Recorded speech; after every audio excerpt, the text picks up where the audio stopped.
Hi everyone, it's Quilting Nerd, and today will be a talkie because I wanted to talk to you about quilting feathers. It's one of my favorite patterns and fillers. It is extremely versatile, extremely adaptable to different shapes and forms, and there can be so many of them, but still many of us struggle with feathers. I know I had my struggles as well, and I needed some time and some exercise to understand what makes feathers flow and be at their most organic. And I would like to share with you once more some of exercises. I know I already made several videos on how to get this V shape, how to quilt some basic feathers, how to turn corners. But actually, what helped me the most was when I was quilting one of my large quilts, and I was trying different kinds of feathers there can be, with different forms, shapes, twists, branching out, and that was actually my breakthrough point. There I really understood how feathers work. So actually what I would like to do with you is to present some kind of collection of exercises where you can discover the best strategy for you depending on the type of the feather you are quilting. And I would like to start with very traditional feathers where we are just quilting paisleys separately, and we will start with a very gentle spine, so some sinusoidal curve. Doesn't have to be strong. We actually don't want that because that's different level of complexity how to fill this concave shapes. So let us start with very gentle shapes. We just want to have a little bit dynamics in our feather. Similar patterns you can find in many other videos I found, but without the detailed explanation. So now when I am approaching the end, what I like to do is to finish it with a small paisley on top or small tear-like shape on top, and then I would just travel back on my spine. It defines my spine a little bit better, but what you could do also is to stop your thread here and just start from the beginning. That is all about your preferences and color that you have.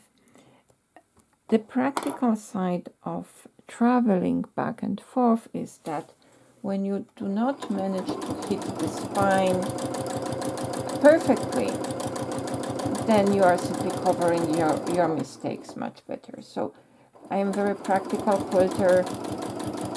We all make mistakes. First of all, it is a hand-guided technique, so there will be mistakes, there will be inaccuracies, and unless you do it professionally or you have a computer-guided system, the quilting will be never boring. I can put it that way. Not that the professional quilters are, their quilting is boring, even they are not free, but we simply do not see, we see those very specific styles of execution of the quilting patterns, when the computer designs are always the same. So we are now at the bottom and we want to start quilting our paisleys. So these are those half heart shapes. I also had a video of that. And now the critical point is about how I am joining my spine, and I would like to have as sharp angle as possible. Also what I like to do is I like to save me some time and and I want to quilt my pasties on the both sides simultaneously. So you see, I start at a sharp angle, and now as you can see, I'm trying to join my spine. I'm not going perpendicular into it. I'm trying to match the slope of my curve already ahead of time and just join nicely in. And on the other side,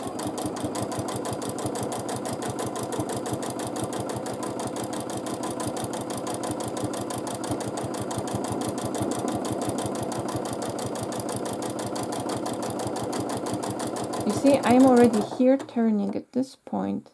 I'm already turning my quilted line, and I am joining here. I'm already here parallel to my spine, and in this way I have this nice narrow point like here. When you can manage that, it takes some time and practice because you have to learn when to start turning. It comes with practice. It's the only way. You can draw it. It helps a lot if you practice it on the paper.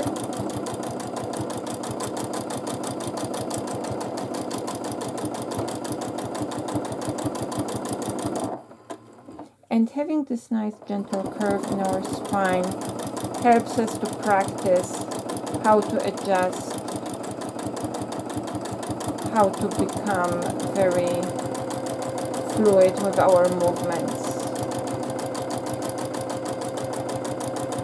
On one side it's a little bit easier, on the other side we have to pay attention where we are.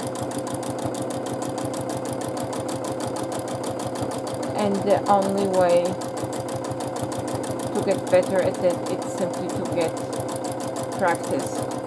It's all about muscle memory. It's all about practice. So now let me adjust my camera shortly and make the angle a little bit more steep and zoom in, where you can see exactly what I mean. So let's use this as a pointer.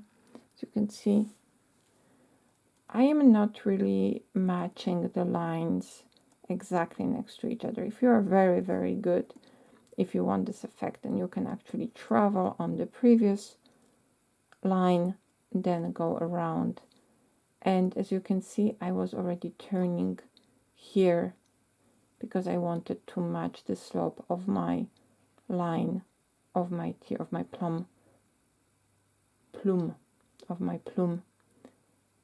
here, and match the slope of my spine.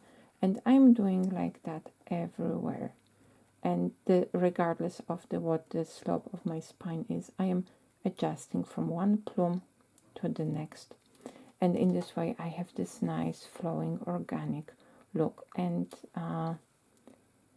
this nice pillow that is created here, it gives us this very nice visible texture that makes this very old design always looking good, regardless if you are using it in more modern quilts, if you are using a traditional quilt. Feathers are never going out of fashion. So let's continue here. I am using fat quarter here, so I have about half a yard or half a meter length.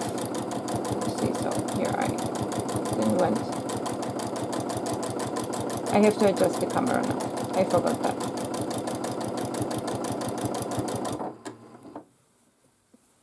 So a little bit less. So actually this is, I think, looking good. It's very difficult to judge just on the small screen of the camera itself.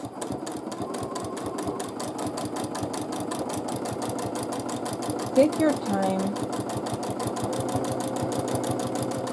As you know, quilting is a slow art.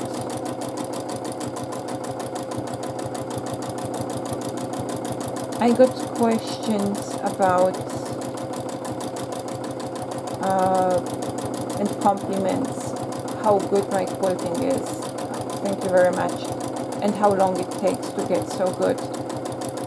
And in my case, it took a little bit longer. I think that by an average quilter that practices on a regular basis. Mostly because of this, that when I started quilting, my kids were still relatively small and needed a lot of my attention. But also, I was very much set on perfection, so I could not relax really during the quilting. Only after I stopped controlling and let the design flow, my quilting started improving. And then also the practice.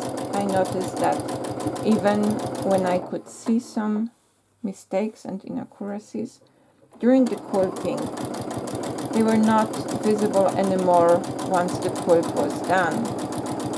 So there is this simply knowledge and experience you are collecting, that nothing is as bad as you think it is. Very important life lesson. That helped me to relax, and once I started relaxing, the quilting became better, and I started making progress much faster. Another trick that helps you improve your quilting is stop expecting yourself to be immediately great, to be immediately perfect. Comparison is bad from this point of view. If you want and need comparison, use your work from last month or last year, and if you practice, then you will see immediately how much progress you have made. I see that, and I even in my work, and I quilt on a regular basis since 8 years now, and since 3 years, so since I started YouTube channel, I quilt really a lot. And I started already, I was pretty good, and now I got even better. But because of this, that I practice a lot, and I'm much more relaxed about it.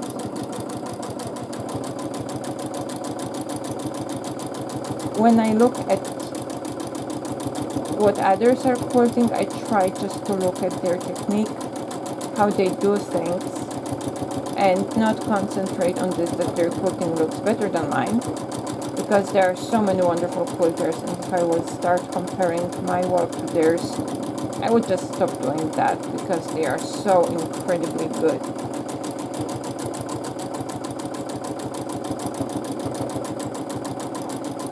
So now we are almost done. As you can see, I'm just repeating the same movement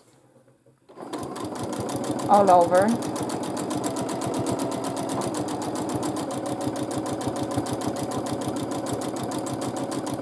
I go relatively slow because I want you to see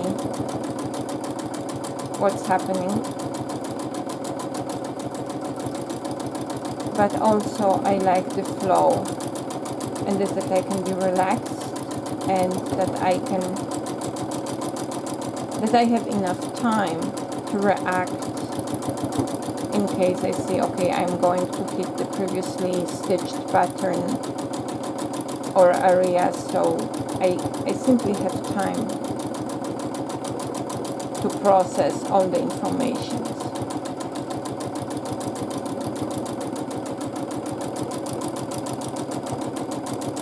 So now I am approaching the end, where I have already the end plume stitched. So now I have to pay a little bit more attention how to finish it, that it looks good. So here I will probably add one more. It to look slightly different if I don't have this limit, the border here, so the where I know I have to actually fit my feather form into this shape. I wanted to have a long strap because probably I will use it as a little quilted bag later on.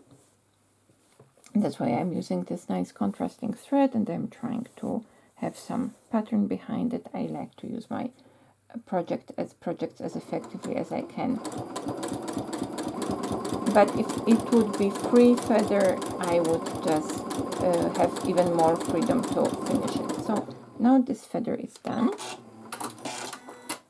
And with this dimension, we have enough space to actually practice and repeat the movement several times. And even if you're a beginner, and I've seen that during my quilting classes, the people that started it at the beginning, they could see they have problems, but then they were progressing. They were getting better and better at the end. And only if they started accelerating because they wanted to hurry up the process, the quality of their plumes, of their shapes, was varying as well. So sometimes they were hitting the line, they were getting less and less accurate. So it's a little bit like losing concentration during the work that it's done. So let's keep our thoughts nice and round. Let's think about adjusting the slope of the line on the way in once more. This is the most important part. So here's my, so it is all, the trick is all about just adjusting the line. But this is just one kind of feather. We can quilt similar feathers using slightly different techniques. And about that in a moment. I added another stripe to my previous one, and this time we will create very similar feather but using slightly different technique, because I also I am from time to time I am giving a quilting class in my in our local quilting shop, and I have wonderful students, but some of them are the same like me, directionally challenged, and some of them prefer to quilt the plumes from the other direction. So how does it work? So let me show you. This one starts similar. So we start with a nice wavy line, very gentle. Let's keep it this wave relatively narrow and elongated, because we don't want to deal with the concave, the same like the other one. That's different kind of video content.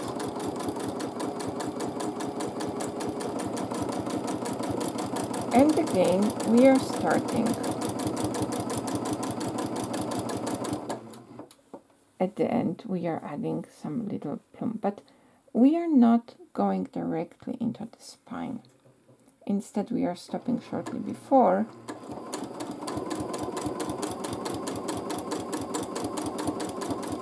And we are quilting the half heart shape in reverse.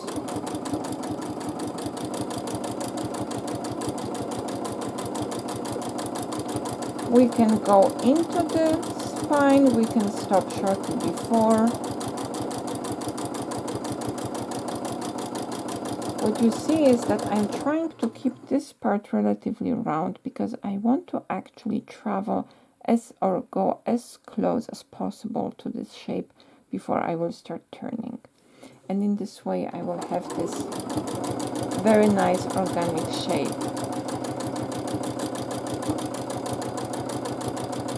Again, it needs a little bit of practice because it's different kind of movement, but some of you probably will find it easier than the other one. This one is a little bit more relaxed, a little bit more airy. Feather. And it works also very good within a square where you want to have a spiral and you quilt only one-sided curled feather. Then it's just one movement without traveling, and you can finish your design much faster. So again, I am trying to adjust the slope of my current line to the previously stitched one before I go and start another plume. So as you see here, I had to actually twist it a little bit more before I went in.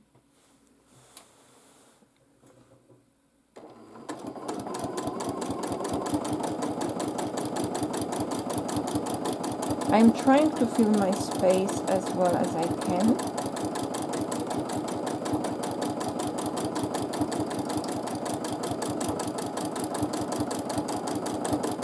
And depending on what shape my spine has, if it's the crest or the valley, I have to travel quilt here a little bit more and be a little bit more extreme with the adjustment of my current quilting line to the previous one, or a little bit less.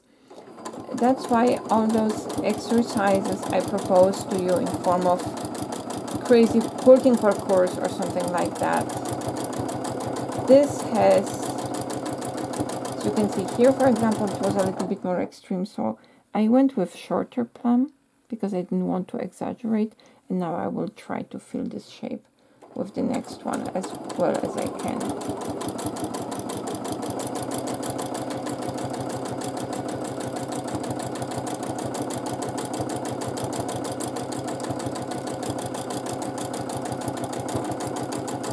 In this case, because either I am just barely catching or not touching at all the spine, I kinda have to stay on one side only.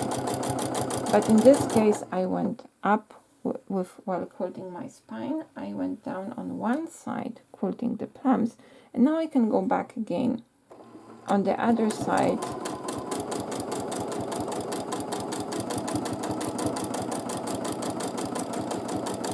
Quilting the plums from the other side. So in this way, we can practice both. Because I want to keep the character of the feather similar, I'm actually not really going into the spine, only I stop shortly before or create a little bit more thickness to the stem.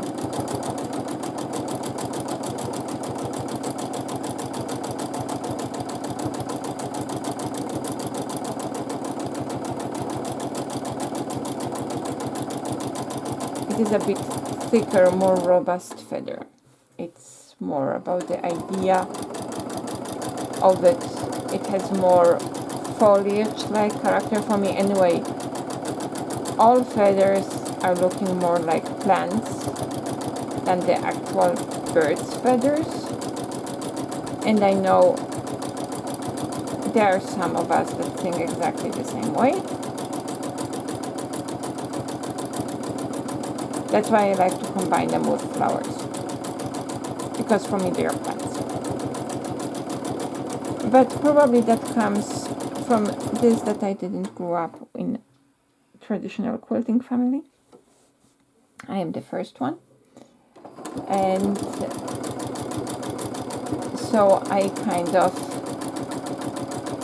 created my own interpretation of the patterns. Part of the reason is also the language barrier, because English is not my native language, as you can hear.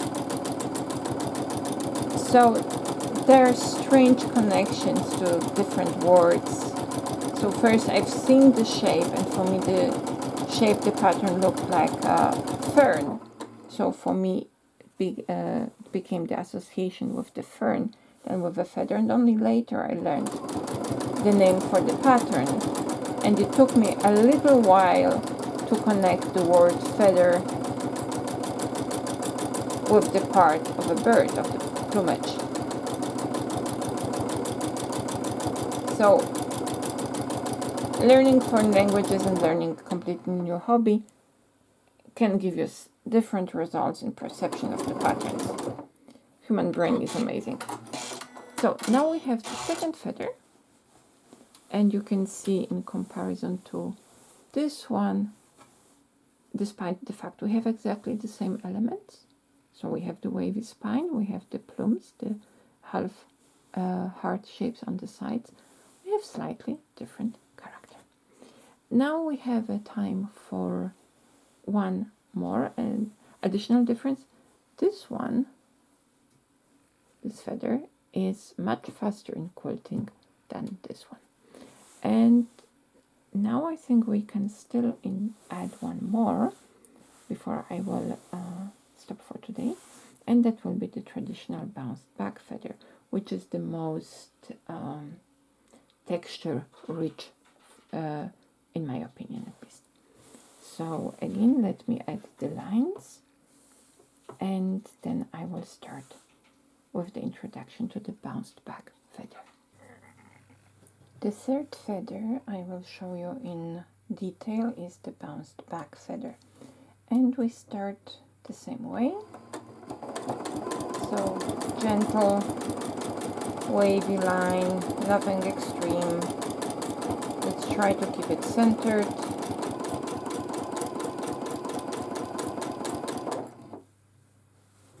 Reposition your hands on a regular basis.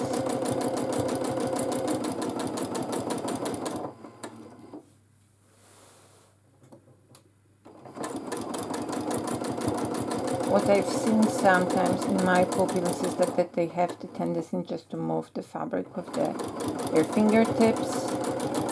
It may work on short distances, but full hands down is always better. You have better control, you can better coordinate the movement of your hands. And again, at the end, I will just make a small tear shape, and then I will go back. You can always break the thread, stop and start from the beginning. That depends if you like to travel backwards or not.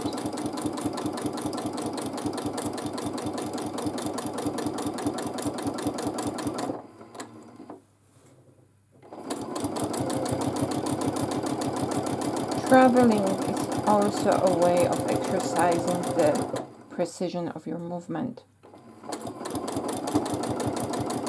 So I don't mind doing that because of many different reasons. As I said, first, it covers my mistakes. Second, it's still everything I'm doing. It's even if it's a total failure and I have to scrap the project, which still happens, I am treating it as an exercise, and whatever the result is, if it's great project or total disaster, I treat everything as a lesson, and in this way I can progress. It's a progress to get to this part, because we always want to be as good as we can, but sometimes to get better we have to land on our nose. That's simply part of life. And now let's start. So I start always with the first and then you can see that here we are alternating. So the first shape was identical like in the first feather, but the next one actually we are starting from top and we are curling back to the first one. Then we have to travel till about here, so we have this nice roundness, this nice arch here, very well defined, and then we start and go back only with half of the heart shape. I like to quilt it on both sides for efficiency if I can. And now of course the bobbin is out, so let me refill it and I will continue. So bobbin is full, we can go on. So I'm going back again, paying attention that my shape curls into the, drives into the spine by pulling the shape like that, that it's the last part is parallel to the spine. The way back out is easy because we are just driving out, curling, creating this nice well-defined shape. If you don't do that, if you step shorter, creating much less defined round shape, the feather looks a little bit more shallow. There is a difference. Let me show you here. So I will just go immediately here. There is a difference in the definition of the feather. You can create different effects by that, but I prefer actually to have a little bit more left out and having a nice, more pronounced shape at the end.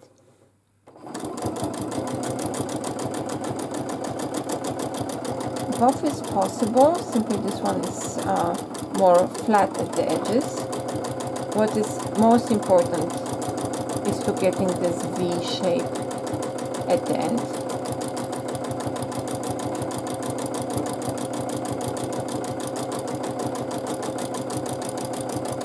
Here I'm driving already here in this location.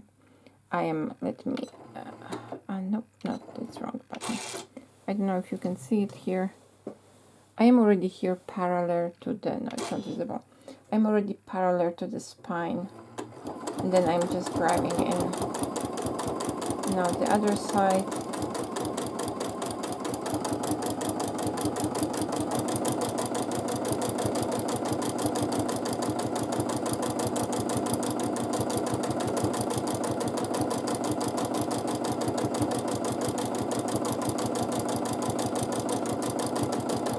In contrast to the previous two feathers, where we were going either one way or the other, we were repeating the same shape over and over again.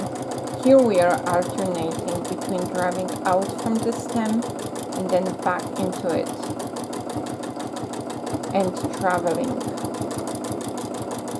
See, I'm traveling now on the spine, driving out. I have this very nice V shape between my plume and my spine of my feather here. And now when I go back, I will try to recreate it now, and now bounce back. And again I'm creating this nice V. I'm going back to continue on the other side. You see, I have every single time I'm creating this very sharp point when I'm driving back into my spine. So I'm always a little bit parallel here.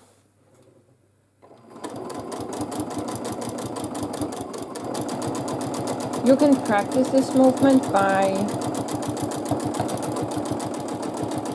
you can quilt back bounced feather just repeating the same movement over and over again. Simply you have to travel every single time back to practice this movement, and I made another video about that exactly.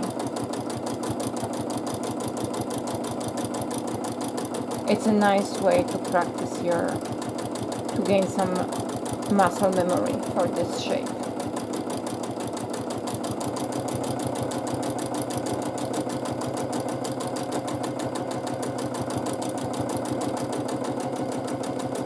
So this one is in a way most elegant feather because there are no spaces between the plumes. They are just nesting into each other because of the way how they are quilted.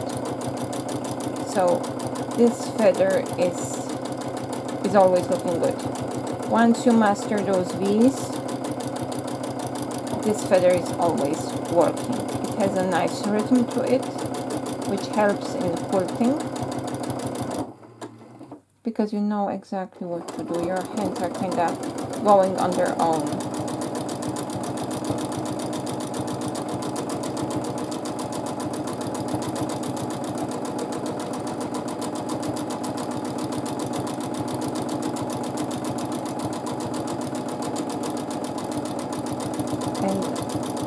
I just love this quiet elegance of this design. Doesn't matter which feather I quilt, I just love it. And it was because of the feathers that I got into quilting. I was still a new mom when I started to patchwork first, just first putting the fabrics together, thinking that that's all what it is to quilting. I had no idea about the process. I was learning it as I went and collected experience. I made tons of mistakes on the way. But first I thought you just have to put some pieces of fabric together, sew some blocks, and then quilting in the ditch will be enough. And I loved the process, but I noticed that there is something missing, and it took me some time and opportunity to look actually at quilts in one of the journals to notice that it's the quilting. There is significant difference in the access to quilting. Now it's less than it was when I started, which is almost 20 years ago with patchwork. Quilting, it's 8 years now. So 20 years ago when we came back from US, when I was buying journals on patchwork and sewing here in Germany, everything was just about putting the blocks together, but not about quilting. It's still rare, actually, up to this point. Whereas when you buy quilting magazines in US, they also have the section about the quilting, or at least you can see the quilting inside. So it took me some time to understand that it's the texture that it's missing in my quilts to make them look like the ones I fell in love with when I was in US. And then I started learning, and it was a painful process because I didn't have the right machine. Again, I had no idea what I was doing. It took me some time to figure out where the problems are, and there were multiple.